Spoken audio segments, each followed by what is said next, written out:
Hi hello नमस्ते. तर आज मी तुमच्यासोबत काही DIY शेअर करणार आहे. तर जे की तुम्ही तुमचे जे काही कुंड्या वगैरे आहेत घरातल्या, तर ज्या ते खराब वाटत असतील तर त्याला तुम्ही कशा पद्धतीने कवर करू शकता, हाईड करू शकता. ते जे खराब असलेलं दिसण्यापेक्षा ते चांगलं कसं दिसेल, कशा पद्धतीने तुम्ही त्याला चांगलं ठेवू शकता. तर हे जे आहे कार्डबोर्डचंच आहे. तर एक नवीन शर्ट होतं, त्याच्या आतल्या साईडला होतं हे 2. तर त्याला व्यवस्थित त्या कुंडीच्या मापाचं मी कट करून घेत आहे.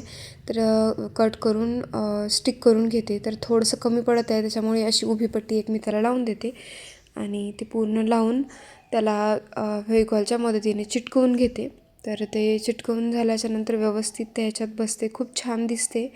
आणि त्याला मी कलर देणार नाही, कारण हे असंही खूप छान दिसत आहे. कलर ऑप्शनल आहे, कलर द्या वाटलं तर देऊ शकता तुम्ही, पण मी असंच ठेवणार आहे. ह्याच्या आधी मी असे बरेचसे बनवलेले आहेत. तर काही याला मी ब्लॅक कलर दिलेला होता आधी. ब्लॅक कलर त्याच्यावरती थोडंसं गोल्डन कलरचं टचअप दिलं होतं, पण तसंही करून पाहिलं मी आणि वेगळ्या ब्राऊन कलरचं दिलं होतं. तर मी आता सध्या असंच ठेवणार आहे. आणि हे जे आहे ते प्लेट आहेत, जे याच्यानंतरच्या व्हिडिओत तुम्हाला दिसेल की त्या डब्याचे होते, तर त्या डब्याचे वरचे झाकण आहेत. तर ह्या कुंड्यांच्या मी खाली ठेवले, कारण छिद्र आहेत, त्याला पाणी वगैरे टाकल्याच्या नंतर खाली होणार नाही. तर हे पूर्ण झाल्याच्या नंतर हे असं दिसत आहे आणि खरंच खूप छान दिसत आहे. छान वाटलं बनवून आणि दिसायला खूप छान, साधं सिंपल आणि छान दिसत आहे. ज्या कुंड्या होत्या वेगवेगळ्या, तर त्या एकसारख्या दिसायला लागल्यात ह्या कवरमुळे. आणि अशाच पद्धतीने मी कार्डबोर्डचं अजून हे दुसरे 2 बनवलेले आहेत. हे कार्डबोर्डचे बॉक्स आहेत. तर त्याला मी जे रॅपिंग पेपर असतात तर ते लावून व्यवस्थित लावून दिलेलं आहे आणि त्याच्यात ते हे कुंड्या ठेवलेल्या आहेत. तर ते व्यवस्थित बसल्या, दिसायलाही छान दिसतं. आणि ज्या कुंड्या दिसायला चांगल्या नाही वाटत अशा, तर त्याला हे हाईड करते, व्यवस्थित छान दिसते. हे अशा 4 व्यवस्थित झालेल्या आहेत. त्यानंतर हे तुम्हाला लास्ट व्हिडिओमध्ये मी सांगितलं होतं, हे जे आहे ते मोठे मोठे प्लास्टिकचे डबे. तर ह्याचं झाकण मी मागच्या व्हिडिओमध्ये, म्हणजे ह्याच्या आधीच्या व्हिडिओमध्ये खाली जे ठेवले कुंड्यांच्या प्लेट म्हणून, तर हे आहे ते ह्याला कलर दिलेला होता, पण कलर काय व्यवस्थित वाटत नव्हता, म्हणून म्हटलं याला पेपर लावा. तर हे जे आहे ते रोल मी डीमार्टून आणलेले आहेत. 49 रुपयाला रोल आहे आणि एका रोलमध्ये 5 पेपर आहेत. क्वालिटी पण खूप छान आहे त्या पेपरची, चांगलेही आहेत. तर असे 2 वेगवेगळे रोल आणले होते. एका रोलमध्ये थोडं बाय फॉल्ट कसं ते 2 वेगवेगळे प्रिंट आहेत एकाच ह्याच्यात हाफमध्ये, तर ते तर काय नाही लावलं मी, व्यवस्थित वाटणार नाही. तर म्हणून दुसरा जो नवीन होता तो काढला आणि साईजनुसार, म्हणजे त्याचं व्यवस्थित माप घेतलं आणि त्यानुसार ते कट करून घेते.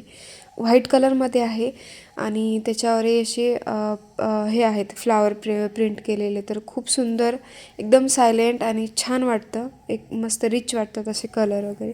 तर खूप वेगवेगळे कलर्स आहेत डीमार्टमध्ये आणि खूप त्यामुळे स्वस्त आणि मस्त असं म्हणू शकतो आपण, कारण किंमतही फार नाही आहे. 10 रुपयाला एक पेपर पडतो, पण त्याची क्वालिटी खरंच खूप छान आहे. खूप जाड आणि छान पेपर आहे आणि वेगवेगळे कलर्स आहेत त्याच्यामध्ये, तुम्हाला हवा तसा.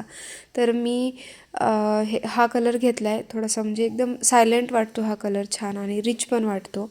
एकदम व्हाईट आहे आणि त्याच्यावरती असे थोडेसे गोल्डन कलरमध्ये एकदम शाईनी असे वेगवेगळे असे प्रिंट आहेत फ्लावरचे. तर त्या मापानुसार मी कट केले आणि त्याला फेविकॉल लावून मी चिटकवून घेते. तर याचा शेप थोडासा वेगळा आहे, त्यामुळे थोडंसं मला अवघड गेले लावायला. खालची साईड व्यवस्थित लावण्यात आली, पण वरच्या साईडला जे आहे तर तिथे थोडंसं पेपर लावताना ते थोडंसं घडाबडल्यासारखं होऊ लागलं. तर ते एक लावून घेतलं आणि मग वरच्या साईडला मी पेपरचे असे छोटे छोटे तुकडे करून तिथे वरती लावून दिले. तर ह्याला थोडं कट केलं आणि असे छोटे छोटे तुकडे केले पेपरचे आणि तसे तुकडे मी, आता ही लांब पट्टी आहे तर ह्या लांब पट्टीचे अजून छोटे छोटे तुकडे करून मी ते सगळीकडून व्यवस्थित लावून दिलं. तर ह्याला अशा पद्धतीने लावलं आणि जे दुसरंवालं आहे तर त्याला सरळच अशा उभ्या वरून खालपर्यंत उभ्या छोट्या छोट्या उभ्या पट्ट्या करून तसं लावलं. दोन्हीची पद्धत वेगवेगळी आहे लावण्याची, पण हे कसं चांगलं वाटतं आहे ना, कारण हे कलर लावल्याच्या नंतर आणि कवर लावल्याच्या नंतर दोन्हीमध्ये डिफरन्स किती आहे.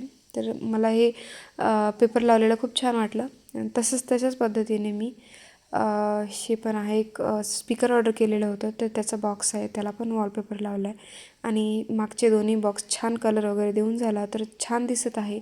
तर कसा वाटला तुम्हाला हा व्हिडिओ, मला नक्की कमेंट करून सांगा.